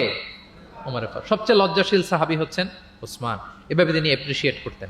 আমরা অনেক সময় মানুষের অ্যাপ্রিশিয়েট করতে চাই না। প্রিয় নবীজি কারোর মধ্যে ভালো কিছু দেখলে কি করতেন? সবাই বলুন, অ্যাপ্রিশিয়েট করতেন। আপনার ছেলের মধ্যেও, আপনার মেয়ের মধ্যেও কোনো ভালো গুণ দেখলে আপনি অ্যাপ্রিশিয়েট করবেন, দোয়া করবেন, উজ্জীবিত হবে সে, ইন্সপায়ার্ড হবে। আমরা অনেক সময় আমাদের ছেলে মেয়েদেরকে উৎসাহ দেই না, তার মধ্যে যে কি কারিশমা আমরা জানিই না। মনে করি যে A+ পাইলেই বুঝি সফল। A+ পায় নাই, পাশের ঘরের কেউ পাইছে, বলে যে যা ওর পা ধোয়া পানি খা। এরকম বলে না বাংলাদেশে? নিজের ছেলে A+ পায় নাই, পাশের ঘরের একজন পাইছে, তো কি বলে? তার পা ধোয়া। এইটা বলে কিন্তু ওর মনোবল আপনি শুরুতেই নষ্ট করে দিলেন, ভেঙে দিলেন। না, ওর মধ্যে হয়তো অন্য ধরনের কোনো যোগ্যতা আছে, অন্য ধরনের ক্যালিবার আছে। সো তাদেরকে অ্যাপ্রিশিয়েট আমাদেরকে করতে হবে। প্রিয় নবীজি যে কোনো সাহাবীর মধ্যে যে কোনো ভালো গুণ দেখলে তিনি অ্যাপ্রিশিয়েট করতেন। আবু মুসা আল-আশআরী রাদিয়াল্লাহু তাআলা আনহুর কণ্ঠটা ছিল বড় চমৎকার। তিনি একবার বললেন, ইয়া আবা মুসা লাকাদ উতিতা মিজমার মিন মাযহামিরি আলি দাউদ। দাউদ নবীর গলায় আল্লাহ যে সুরের ঝংকার দিয়েছে, এই উম্মতের মধ্যে আল্লাহ তোমার গলায় সেই সুরের লহরী ঢেলে দিয়েছে। সুবহান। তো তিনি বলেন, ইয়া রাসূলুল্লাহ, আমি তো আপনার সামনে কখনো কোরআন তেলাওয়াত করিনি, আমার গলায় যে সুর আছে আপনি কি করে বুঝলেন? প্রিয় নবীজি বলেন, গত রাতে তোমার ঘরের পাশ দিয়ে যাচ্ছিলাম, তুমি যে তেলাওয়াত করছিলে আমি দরজার বাইরে, ঘরের দেয়ালের বাইরে দাঁড়িয়ে দাঁড়িয়ে শুনছিলাম। আবু মুসা বলে, ইয়া রাসূলুল্লাহ, আপনি শুনছিলেন, এটা যদি আমি টের পেতাম আমি ফজর পর্যন্ত শুধু তেলাওয়াত করতেই থাকতাম। সুবহানাল্লাহ পড়বেন না? তাহলে আমরা যেন অ্যাপ্রিশিয়েট করি। প্রিয় নবীজি অ্যাপ্রিশিয়েট করতেন, সাহাবাদেরকে যথাযথ তারবিয়া দিতেন, তাদের সাথে মাঝে মাঝে রসিকতা করতেন, খোশ গল্প করতেন, সাহাবীদের সাথে একসাথে মিলেমিশে কাজ করতেন। মসজিদ নির্মাণের ঘটনা আমরা জানি, কোবা মসজিদ, মসজিদে নববী। এমন না যে চেয়ারে বসে থেকে এই তোমরা মসজিদ বানাও, না। একজন ট্রু লিডারের বৈশিষ্ট্য হচ্ছে উনি সামনে এগিয়ে যাবেন, ওনাকে দেখে দেখে ফলোয়াররা ফলো করবে, ঠিক কিনা? প্রিয় নবীজি নিজে মাটি বহন করেছেন, পাথর বহন করেছেন, নিজে খন্দকের পরীক্ষা খনন করেছেন, পেটে পাথর বেঁধেছেন। এটা ছিল সাহাবাদের সাথে প্রিয় নবীজির ইন্টারাকশন, ডিলিংস, মেলামেশা। এবার আমরা একটু দেখি যে প্রিয় নবীর যারা খাদেম ছিলেন, কর্মচারী ছিল, তাদের সাথে কেমন আচরণ ছিল। আমরা তো আমাদের বাসায় পান থেকে চুন খসলেই হাত তুলে ফেলি কাজের লোকদের গায়ে, এরকম দেখি না আমরা? দেখেছেন পত্রপত্রিকায়? খুব বেশি মানুষের অধিকার নিয়ে কথা বলে, মানবাধিকার কর্মী, কিন্তু ঘরের গৃহকর্মী যারা আছে পিটিয়ে একেবারে পিঠ লাল করে ফেলছে, এরকম দেখি না আমরা? কথার কাজের কোনো মিল নাই। কিন্তু প্রিয় নবীজির বায়োগ্রাফি যদি আমরা স্ক্যান করি তাহলে দেখবো আম্মাজান আয়েশা রাদিয়াল্লাহু তাআলা আনহা বলেন, তিনি কখনো তার কোনো কর্মচারীর গায়ে হাত তুলেননি। আরে হাত তোলা তো দূর কি বাত, তিনি কটু কথাও বলেন নাই, ধমকও দেন নাই। সরাসরি ওনার খাদেম আনাস রাদিয়াল্লাহু তাআলা আনহুর জবানবন্দি শুনুন। ডিরেক্ট কারো ব্যাপারে জানতে হলে আপনি তার ড্রাইভারের কাছ থেকে খোঁজ পাবেন, কর্মচারীর কাছ থেকে খোঁজ পাবেন, মানে ঘরের কাজের বুয়ার কাছ থেকে খোঁজ পাবেন, দারোয়ানের কাছ থেকে খোঁজ পাবেন। বিশ্বনবীর দারোয়ান বা কর্মচারীর কাছ থেকে শুনেন ওনার আচরণের ব্যাপারে। আনাস রাদিয়াল্লাহু তাআলা আনহু বলেন, আমি 1 বছর 2 বছর নয়, টানা 10 বছর বিশ্বনবীর খাদেম ছিলাম। কয় বছর? এই 10 বছরের এই লং পিরিয়ড অফ টাইমে কখনো তিনি আমার কোনো কাজে বিরক্ত হয়ে এই শব্দটা বলেন নাই। তিনি কখনো বলেন নাই যে আনাস এটা কেন করেছো, কখনো বলেন নাই যে আনাস এটা কেন করো নাই, করছো কেন এটাও বলে নাই, এটা করো নাই কেন এটাও বলেন নাই। আল্লাহু আকবার। একবার তিনি ওনার একটা জামা আনতে পাঠালেন আনাসকে, যে আনাস আমার এই জামাটা নিয়ে আস। ছোট্ট আনাস আনতে যে মদিনার রাস্তায় দেখে যে বাচ্চারা খেলাধুলা করে, তো জামা আনার কথা ভুলে যে সেও বাচ্চাদের সাথে খেলা দেখতে আরম্ভ করছে। এখন আল্লাহ রাসূল সাল্লাল্লাহু আলাইহি ওয়াসাল্লাম অনেকক্ষণ বসে আছেন, কি রে, আমার জামা তো আসে না, আনাসও আসে না, ঘটনা কি? আসে না। তিনি বললেন যে যাই, কি আর করা, নিজের জামা নিজেই নিয়ে আসি। বের হলেন, বের হয়ে দেখেন মদিনার এক গলির মধ্যে মদিনার অন্যান্য বাচ্চাদের সাথে প্রিয় নবীজির আনাস সেখানে দাঁড়িয়ে আছে। তিনি চোখ বড় করলেন না, চোখ লাল করলেন না, ধমক দিলেন না, শাসালেন না, উনিও আস্তে করে আনাস রাদিয়াল্লাহু তাআলা আনহুর পিছনে যে দাঁড়িয়ে রইলেন। এখন খেলা দেখে, এদিকে দেখে ওদিকে দেখে, দেখতে দেখতে হঠাৎ আনাস রাদিয়াল্লাহু দেখেন যে পিছনে কে দাঁড়িয়ে আছে, স্বয়ং প্রিয় নবীজি দাঁড়িয়ে আছে। উনি ভয় পেয়ে গেলেন। আল্লাহ রাসূল সাল্লাল্লাহু আলাইহি সাল্লাম আনাস রাদিয়াল্লাহু তাআলা আনহুকে কিছুই বললেন না, ধমক দিলেন না, শাসালেন না, পিট্টি দিলেন না, জাস্ট এ স্মাইল, শুধু একটা মুচকি হাসি দিলেন। কি দিলেন? আনাস রাদিয়াল্লাহু তাআলা আনহু বলেন, সেদিনের বিশ্বনবীর সেদিনের মুচকি হাসির শাসন মৃত্যুর আগ পর্যন্ত আমাকে সোজা পথে রেখেছে।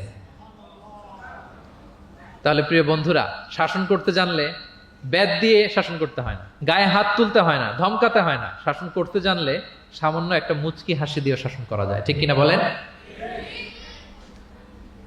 কর্মচারীদের সাথে বিশ্বনবী সাল্লাল্লাহু আলাইহি ওয়াসাল্লামের আচরণ ছিল ঠিক এমন। এবার আমরা দেখি স্ত্রীদের সাথে কেমন আচরণ করতেন তিনি। স্ত্রীদেরকেও তিনি আগে সালাম দিতেন। স্ত্রীদেরকে কি করতেন? আগে সালাম দিতেন। আমাদের মধ্যে একটা ভুল বোঝাবুঝি আছে, আমরা অনেক সময় মনে করি যে না, স্ত্রীদের হয়তো আগে সালাম দিতে হবে, স্বামীরা সালাম দিবে না, এরকম একটা টেন্ডেন্সি থাকে। এটা ভুল। সবাইকে আগে সালাম দেওয়ার একটা কম্পিটিশন আমাদের মধ্যে থাকতে হবে। সালাম মানে হচ্ছে শান্তি। সালাম মানে কি? শান্তি। আপনি যদি ঘরে শান্তি ঢুকাতে চান, আগে সালাম দিবেন। আমাদের ঘরটা, আমাদের প্রত্যেকের পরিবার, ঘর, সংসার, এটা শান্তিময় হোক। বলুন তো, আমরা চাই কি চাই না? তাহলে এই ঘরে আমরা সালাম ঢুকাবো। কি ঢুকাবো? আওয়াজ করে সবাই বলুন, কি ঢুকাবো? ঘরে যেই প্রথমে কি করব আমরা? ঘরে যেই আমরা সালাম দিয়ে ফেলবো, আসসালামু আলাইকুম, দেখবেন যে কোনো ঝগড়া নাই, কোনো অশান্তি নাই। অনেকে বলে যে হুজুর, ঘরের ভেতরে শুধু অশান্তি, অনেক অশান্তি, অনেক ঝগড়া। এরকম হয় আপনাদের হয়? এর কারণ হচ্ছে শান্তির পয়গাম আমরা ঘরে ঢুকাই নাই। শান্তির পয়গাম আমরা ঘরে ঢুকাই নাই। ঘরে ঢুকে আমরা সালাম দিব। প্রিয় নবীজি আগে সালাম দিতেন। আম্মা জান আয়েশা বলেন যে অনেক চেষ্টা করেছি আমি দিব, লুকিয়ে থাকতাম মাঝে মাঝে, কিন্তু অনেক দূরে থেকে বিশ্বনবী বলে ফেলতেন আসসালামু আলাইকুম রাহমাতুল্লাহ। স্ত্রীদেরকে আগে সালাম দিতেন।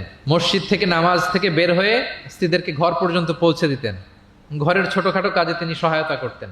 নিজের জামা সেলাই করতেন, মাঝে মাঝে জামা থেকে, চুল থেকে উকুন বের করতেন, হাদিসে আছে। ছাগলের দুধ নিজে দহন করতেন, হাদিসে আছে। সাংসারিক কাজে সহযোগিতা করতেন এবং খুবই হৃদ্যতাপূর্ণ সম্পর্ক ছিল স্ত্রীদের সাথে। আম্মা জান আয়েশা রাদিয়াল্লাহু তাআলা আনহা কোনো পেয়ালার যেই জায়গা থেকে দুধ পান করতেন, ঠিক পেয়ালাটা নিয়ে ওই জায়গা থেকেই প্রিয় নবীজি দুধ পান করতেন। আম্মা জান আয়েশা রাদিয়াল্লাহু তাআলা আনহা কোনো গোশত বা হাড্ডি কিছু অংশ খেয়ে রেখে দিলে প্রিয় নবীজি ওইটা নিয়ে ওখান থেকে খাওয়া শুরু করে দিতেন। মাইমুনা রাদিয়াল্লাহু তাআলা আনহা এবং প্রিয় নবীজি, ওনার স্ত্রী আমাদের আম্মা জান, একই মগ দিয়ে, একই বালতি থেকে একসাথে শেয়ার করে গোসল করেছেন, হাদিসে এসেছে। কত মধুর সম্পর্ক ছিল। একবার আয়েশা রাদিয়াল্লাহু তাআলা আনহাকে নিয়ে তিনি একটা সফরে বেরিয়েছেন। মরুভূমির মাঝখানে পুরো কাফেলাকে তিনি ইনস্ট্রাকশন দিলেন, তাকাদ্দামু, মানে তোমরা এগো, সামনে আগো, সবাই সামনে যাও। পুরো কাফেলা সামনে চলে গেল। এবার মরুভূমির মাঝখানে কেউ নাই, প্রিয় নবীজি আর আয়েশা রাদিয়াল্লাহু তাআলা আনহা। আল্লাহ রাসূল সাল্লাল্লাহু আলাইহি ওয়াসাল্লাম বললেন যে আয়েশা, চলো আমরা একটু দৌড় প্রতিযোগিতা করি, দেখি কে কার আগে দৌড়াতে পারে। তো দুজনেই দৌড়ালেন। ওই সময়টাতে আম্মা জান আয়েশা রাদিয়াল্লাহু তাআলা আনহা বয়স কম ছিল, একটু গড়নে পাতলা ছিলেন। উনি দৌড়ে ফাস্ট হয়ে গেলেন, আগে চলে গেলেন। প্রিয় নবীজি পেছনে পড়ে রইলেন। ঠিক একই ঘটনার অবতারণা ঘটলো আরো কয়েক বছর পরে, আরেক সফরে।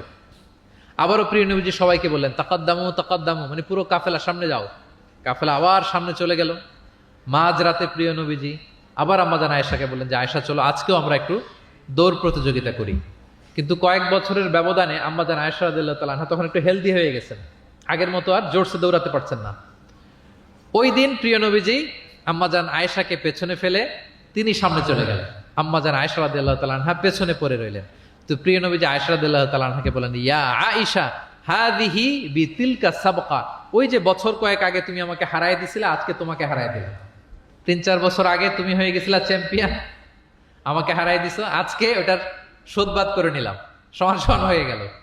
আল্লাহু আকবার! কি সুমধুর, কি অমায়িক, কি জান্নাতি সম্পর্ক ছিল। তাই বলে স্বামী স্ত্রীর মাঝে যে কোনো খুনসুটি, মিষ্টি ঝগড়া মনোমালিন্য চলতো না এমনটা না, চলতো, সবার জীবনেই থাকে, এটা প্রিয় নবীজির জীবনেও ছিল।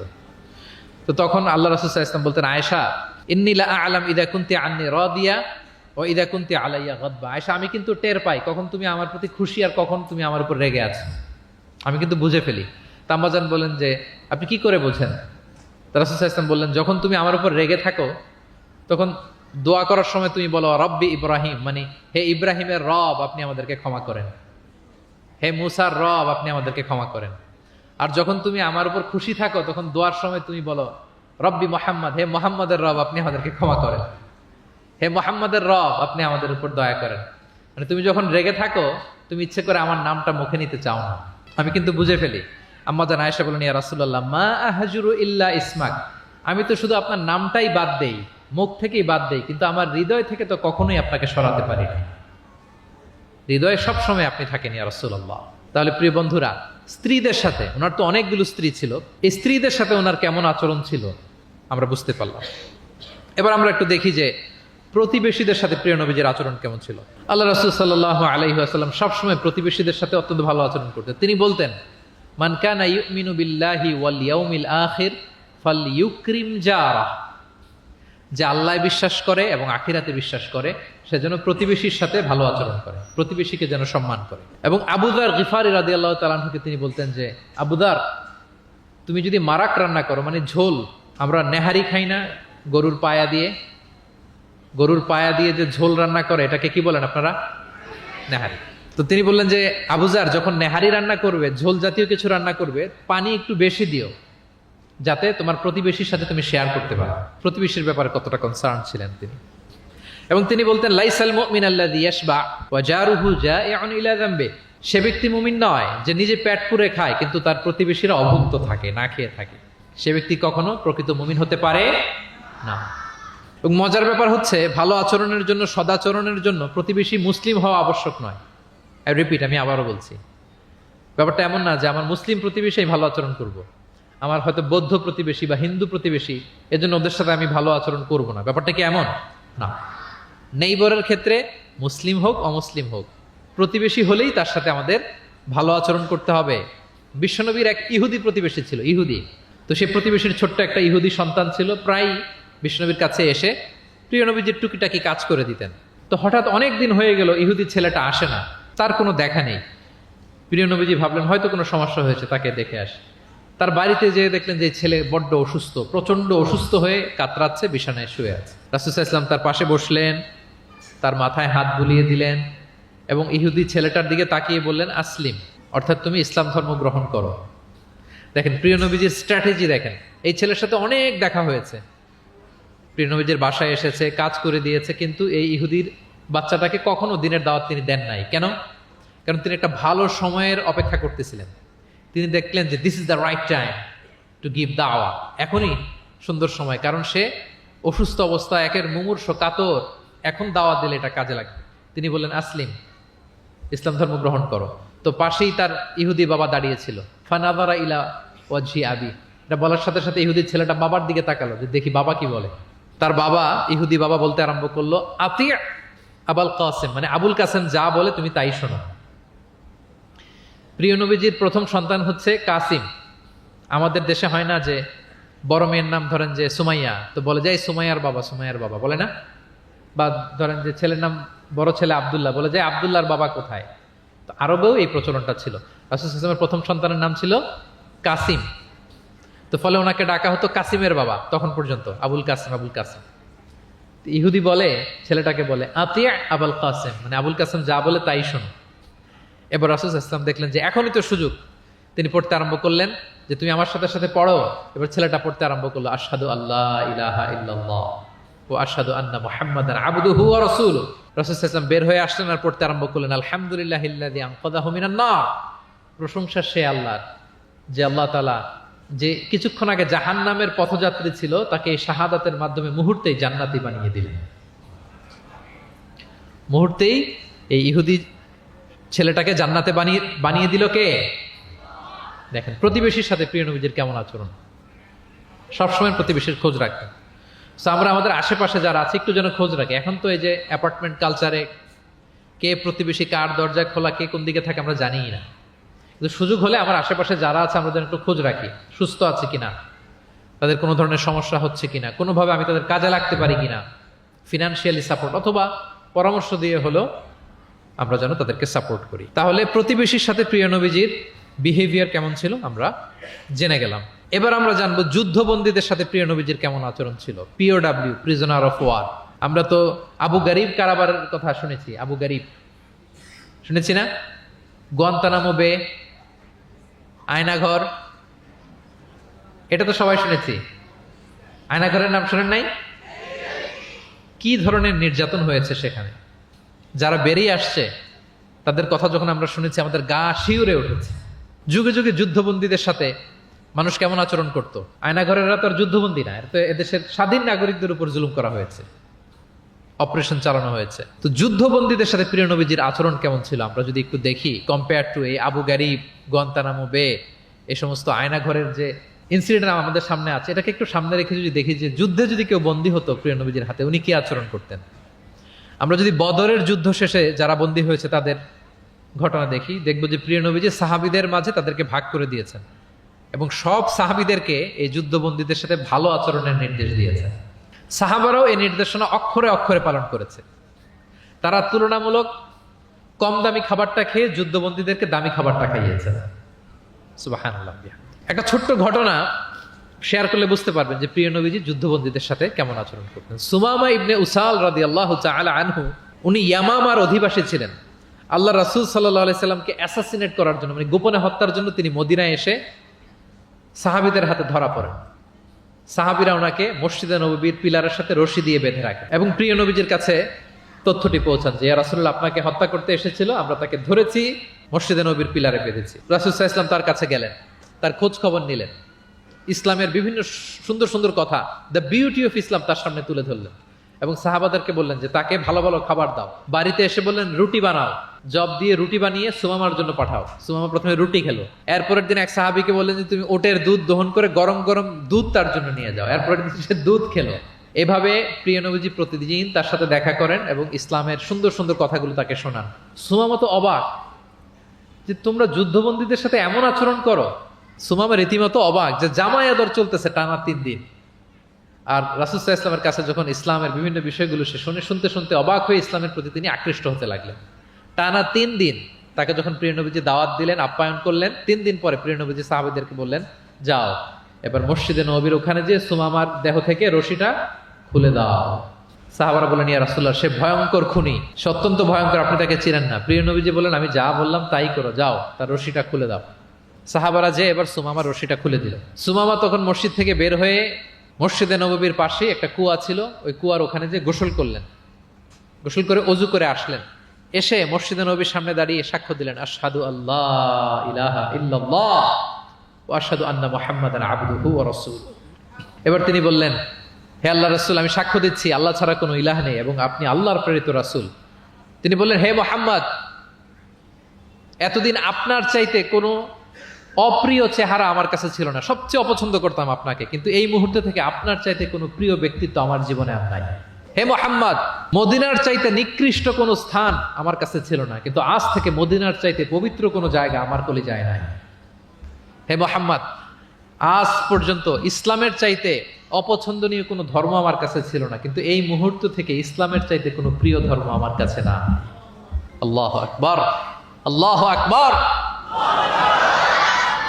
যুদ্ধবন্দীদের সাথে বিষ্ণু ইসলাম কেমন আচরণ করেছেন। ঘোর শত্রু প্রিয় নবীজির ফলোয়ারে পরিণত হয়েছে, পরম বন্ধুতে পরিণত হয়েছে। সম্মানিত সুধী, এটা ছিল বিষ্ণু ইসলামের আচরণ যুদ্ধবন্দীদের সাথে। ভিক্ষুকের সাথে কেমন আচরণ করতেন। প্রিয় নবীজির একটা অভ্যাস ছিল, কেউ কিছু চাইলে না করতে পারতেন না। ওনার ডিকশনারিতে না ছিল না। কি ছিল না? সবাই বলুন, কি ছিল না? কেউ এসে কোনো ফরিয়াদি চাইবে, উনি বলবেন না, এটা উনি বলতে পারতেন। একবার ওনার কাছে মাত্র একটা জামা, কয়টা জামা? মাত্র একটা জামা। এক ফরিয়াদি এসে বললেন ইয়া রাসূলুল্লাহ আমাকে একটা জামা দেন। উনি তো না করতে পারেন না, ওইটাই খুলে দিয়ে দিলেন। এবার তো উনি পড়তেও পারেন না জামা, বাইরেও বেরোতে পারেন না, খালি গায়ে কি করবেন? আল্লাহ আয়াত নাজিল করলেন ওয়াল্লাযীনা ইযা আনফাকু লাম ইউসরিফু ওয়া লাম ইয়াকতুরু ওয়া কানা বাইনা যালিকা কাওয়ামা। এর অর্থ হচ্ছে যারা দান করে, দান হওয়া উচিত এমন কৃপণতাও করবে না, আবার অতিমাত্রাও করবে না, মাঝামাঝি। তো বুঝাতে চাইলেন নবী জামা যদি দুটো থাকতো তো একটা দিতেন, ছিল কয়টা? এটাই যে দিয়ে দিয়েছেন, এখন আপনি গায়ে রাখবেন কোনটা? আল্লাহু আকবার। কি রহমতের নবী, কি মায়ার নবী ছিলেন, না বলতে জানতেন না। এক নারী একটা চমৎকার চাদর বুনন করে সাজিয়ে প্রিয় নবীজির কাছে নিয়ে এসেছিলেন। তখন নবীজির জামা কাপড়ের খুব সংকট ছিল। ওই নারী এসে বলে, ইয়া রাসূলুল্লাহ, এটা উপহার হিসেবে আপনার কাছে এনেছি।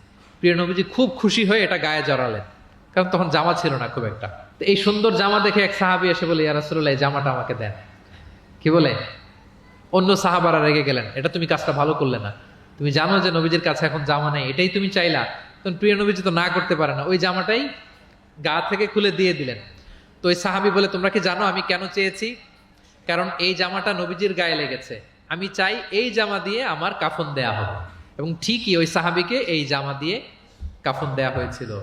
ভিক্ষুকের সাথে কেমন আচরণ! একবার তিনি চাদর পরিহিত অবস্থায় রাস্তা দিয়ে হাঁটছিলেন, এক ভিক্ষুক এসে ওনার গায়ের চাদর ধরে এমন জোরে টান মারলেন, গলিদুল হাসিয়া, ওই চাদরের এই পাশে ডিজাইন করা ছিল, প্রিয় নবীজির ঘাড়ের এদিকে চামড়ায় দাগ পড়ে গেল, তিনি ব্যথা পেলেন এবং বললেন, ইয়া মুহাম্মদ মুরলি মিন মালিল্লাহ, দাও কোষাগারে কি আছে ওখান থেকে আমারে কিছু দাও। মানে এটিকেট জানে না, আদব নাই তার মধ্যে। আসছে ভিক্ষা করতে, আসছে কি করতে? ভিক্ষুকরা তো এমনি একটু অনুনয় বিনয় করে যে দেন, আমার কাছে কিছু নাই, দয়া করে দেন। তো সেটা না করে, অনুনয় না করে, সে আরো রাফ অ্যাটিটিউড করে এমন জোরে নবীজির চাদর ধরে টান দিলেন, ঘাড়ের এখানে চামড়ায় দাগ পড়ে গেল এবং বললেন যে, হে মোহাম্মদ, দাও কিছু দাও। রাসূল সাল্লাল্লাহু আলাইহি ওয়াসাল্লামের ওই যে হাতিয়ার, সবচেয়ে বড় হাতিয়ার কি ওনার? মুচকি হাসি। সবচেয়ে বড় হাতিয়ার কি? Just smile. আবার একটা মুচকি হাসি দিলেন, দিয়ে পাশে যারা ছিল বললেন যে, যাও বাইতুল মাল থেকে তাকে কিছু সম্পদ দিয়ে দাও। সুবহানাল্লাহ। একটা কঠিন সিচুয়েশন যখন আমরা রিঅ্যাক্ট করি, রেগে যাই, ফকির এসে যদি আপনার জামা ধরে টান দেয়, ওরা কি দিবেন? কি করবেন? মাইট দিবেন? বলে যে মাইট দিব। প্রিয় নবীজি মুচকি হাসি দিয়ে বলেন, যাও তাকে দিয়ে দাও। তাহলে এভাবে তিনি ওনার অনুপম বিহেভিয়ার দিয়ে, আচরণ দিয়ে মানুষের হৃদয় জয় করেছে। প্রিয় ভাইরা, খেয়াল রাখবেন, কোমলতা দিয়ে যেটা জয় করা যায়, কঠোরতা দিয়ে সেটা করা যায় না। আপনার সফট বিহেভিয়ার দিয়ে you can win the heart of the people, মানুষের হৃদয় আপনি জয় করে ফেলবেন, যেমনটা প্রিয় নবীজি করেছেন। সব শেষ পয়েন্ট, শত্রুর সাথে কেমন আচরণ করতেন। খুবই কম হাদিসে পাওয়া যায় যে তিনি বদদোয়া করেছেন, very rare. Most of the time তিনি দোয়া করেছেন হেদায়েতের। কিসের দোয়া করেছেন? হেদায়েতের দোয়া করেছেন। সাহাবারা একবার বলেন, ইয়া রাসূলুল্লাহ, দাউস গোত্র খুব গাদ্দারি করেছে, একটু বদদোয়া করেন। হাত তোলেন। রাসূল হাত তুলে বদদোয়া না করে হেদায়েতের দোয়া করে দিলেন। বললেন যে, আল্লাহুম্মা হদি দাউসান ওয়াতি বিহিম, আল্লাহ দাউসকে আপনি হেদায়েত দেন আর মুসলিম বানিয়ে আমার কাছে নিয়ে আসেন। ঠিকই প্রিয় নবীজির দোয়ার বরকতে দাউসের ৮০টা ফ্যামিলি মুমিন হয়ে কিছুদিন পরে প্রিয় নবীজির কাছে চলে এসেছে। আল্লাহু আকবার। সাকিব গোত্র হুনাইনের যুদ্ধে তীর মেরে মুসলমানদেরকে একেবারে শেষ করে দিচ্ছিল। সাকিফ, বনু সাকিফ। সাহাবারা আবার বলেন, ইয়া রাসূলুল্লাহ, হাত তোলেন, একটু দোয়া, একটু বদদোয়া করেন, আল্লাহ যেন ওদেরকে ধ্বংস করে দেয়, আল্লাহ যেন ধ্বংস করে দেয়। রাসূল সাল্লাল্লাহু আলাইহি ওয়াসাল্লাম আবার দোয়া করলেন যে, বাল আরজু আইয়ুখরিজাল্লাহু মিন আসলাবিহিম মান ইয়াবুদুল্লাহ ওয়াহদাহু ওয়া লা ইউশরিকু বিহি শাইআ। আমি তাদের হেদায়েতের জন্য দোয়া করি। আপনারা জানেন যে তায়েফের ময়দানে প্রিয় নবীজিকে পাথর মারা হয়েছে, জানেন? পাথর মারতে মারতে রক্তাক্ত করা হয়েছিল প্রিয় নবীজিকে, মাথা থেকে পা পর্যন্ত ব্লিডিং। সাথে ছিল যায়েদ বিন হারেসা রাদিয়াল্লাহু তাআলা আনহু। উনি প্রিয় নবীজিকে বাঁচাতে যে উনিও মাথায় আঘাত পেয়েছেন, ওখান থেকে ব্লিডিং। এক খ্রিস্টান দাস কিছু আঙ্গুর নিয়ে আসলো প্রিয় নবীজির কাছে, যে আপনি তো অসুস্থ, ক্লান্ত শ্রান্ত, এটা খান। প্রিয় নবীজি বিসমিল্লাহির রহমানির রহিম বলে আঙ্গুরটা নিল। ওই খ্রিস্টান দাসের নাম ছিল আদ্দাস।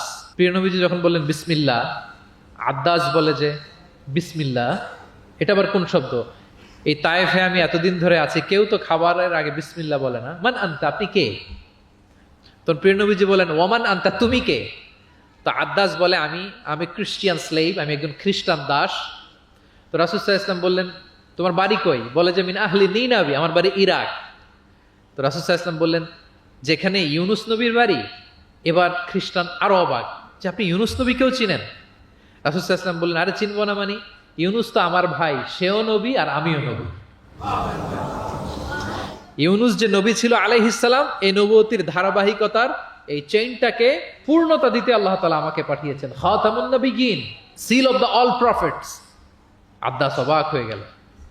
আদ্দাস রাদিয়াল্লাহু তাআলা আনহু ঠিক ওই জায়গায় এই খ্রিস্টান বালক রাসূল সাল্লাল্লাহু আলাইহি ওয়াসাল্লামের কাছে শাহাদা পড়ে মুসলমান হয়ে গেল। পাহাড় রক্ষী ফেরেশতারা এসে বললেন, ইয়া রাসূলুল্লাহ, আপনি বলেন তায়েফের দুই দিকের পাহাড় চাপা দিয়ে এমন এক কলাপস করে দিব, পুরো তায়েফবাসী মেসাকার হয়ে যাবে। রাসূল সাল্লাল্লাহু আলাইহি ওয়াসাল্লাম বললেন, না, তারা হয়তো ঈমান আনেনি, কিন্তু তাদের পরের জেনারেশন, তার পরের জেনারেশন, তাদের মধ্যে থেকে কেউ না কেউ থাকবে যারা পড়বে লা ইলাহা ইল্লাল্লাহ মুহাম্মাদুর রাসূলুল্লাহ। তাই হয়েছে। আমি গত সপ্তাহে উমরায় ছিলাম, একদিনের জন্য তায়েফ গিয়েছিলাম। মসজিদের অভাব নাই, ইসলামিক ইনস্টিটিউশনের অভাব নাই। প্রিয় নবীজির সেই দোয়া সত্যিই বাস্তবায়িত হয়েছে। তায়েফবাসী তখন ঈমান আনে নাই, কিন্তু এখন লক্ষ লক্ষ মুসলিম কালেমার পতাকাবাহী বীর সেনানী তায়েফের জমিনে আছে না নাই? আছে। শত্রুদের সাথে তিনি এমন আচরণ করেছেন। উহুদের ময়দানে রক্তাক্ত হয়েছেন, দাঁত ভেঙেছে, হেলমেট ভেঙে দন্দন মোবারক শহীদ হয়েছে বিশ্বনবীর। কিন্তু হেদায়েতের দোয়া করেছেন। তিনি বলেছেন, আল্লাহুম্মা হদি কওমি ফাইন্নাহুম লা ইয়ালামুন। আল্লাহ, আমার কওমকে আপনি মাফ করেন, ওরা চিনে নাই, বুঝে নাই। শুধু যে ক্ষমাই চাইছে আল্লাহর কাছে তা না, ওদের হয়ে এক্সকিউজ করতেছে। শুধু এতটুকু করলে হয়তো যে আল্লাহ ক্ষমা করে দেন, শুধু এতটুকুই না, আবার বলতেছে আল্লাহ ওরা বুঝে নাই। ছোট মানুষ ভুল করলে আমরা কি বলি? যে কেন ভুলটা করছে, কারণ বুঝে। ওর হয়ে আমরা ওকালতি করি। তো প্রিয় নবীজি বলতেছেন, আল্লাহ তাদেরকে হেদায়েত দেন আমার কওমকে, কারণ ফাইন্নাহুম লা ইয়ালামুন, আমি যে নবী তারা চিনে নাই, তারা আমাকে চিনে নাই, তারা বুঝতে পারে নাই। এভাবে আল্লাহ রাসূল সাল্লাল্লাহু আলাইহি ওয়াসাল্লাম শত্রুদের সাথে যুদ্ধের ময়দানে আচরণ করেছেন। যুদ্ধের ময়দানে প্রিয় নবীজির কঠোর নির্দেশনা ছিল, খবরদার কোনো নারীর গায়ে হাত তুলবে না, কোনো শিশুর গায়ে হাত তুলবে না, কোনো বিধর্মী পাদ্রীর গায়ে হাত তুলবে না। যুদ্ধ থেকে বিরত আছে, নিউট্রাল, এমন কোনো মানুষের গায়ে হাত তুলবে না। আত্মসমর্পণ করে তোমাদের কাছে সিকিউরিটি চাচ্ছে, আত্মসমর্পণ করেছে, নিরাপত্তা চাচ্ছে, তাদের গায়ে হাত তুলবে না। ওই এলাকার গবাদি পশুর গায়ে হাত তুলবে না, কৃষিজ পণ্যকে ডিস্ট্রয় করবে না। যুদ্ধের ময়দানে এই নির্দেশনাগুলো বিষ্ণু ইসলাম দিয়েছেন, এবং এগুলোর কারণেই শত্রুরাও বিষ্ণু ইসলামের বন্ধুতে পরিণত হয়েছেন। আমরা জানি যে এলাকায় থাকতে দেয় নাই, তায়েফে গিয়েছে, থাকতে দেয় নাই, আত্মীয় স্বজন সহ mental torture, physical torture and what not কি করে নাই কুরাইশরা। সেই কুরাইশদের কাছে যখন অষ্টম হিজরিতে বিজয়ীর বেশে তিনি গেলেন, থার থার করে কাঁপতেছিল কুরাইশরা যে হায় রে, আজকে তো গত এই কয়েক যুগের প্রতিশোধ মোহাম্মদ নিবে, রক্তের বন্যা বইয়ে দিবে আজকে মক্কায়।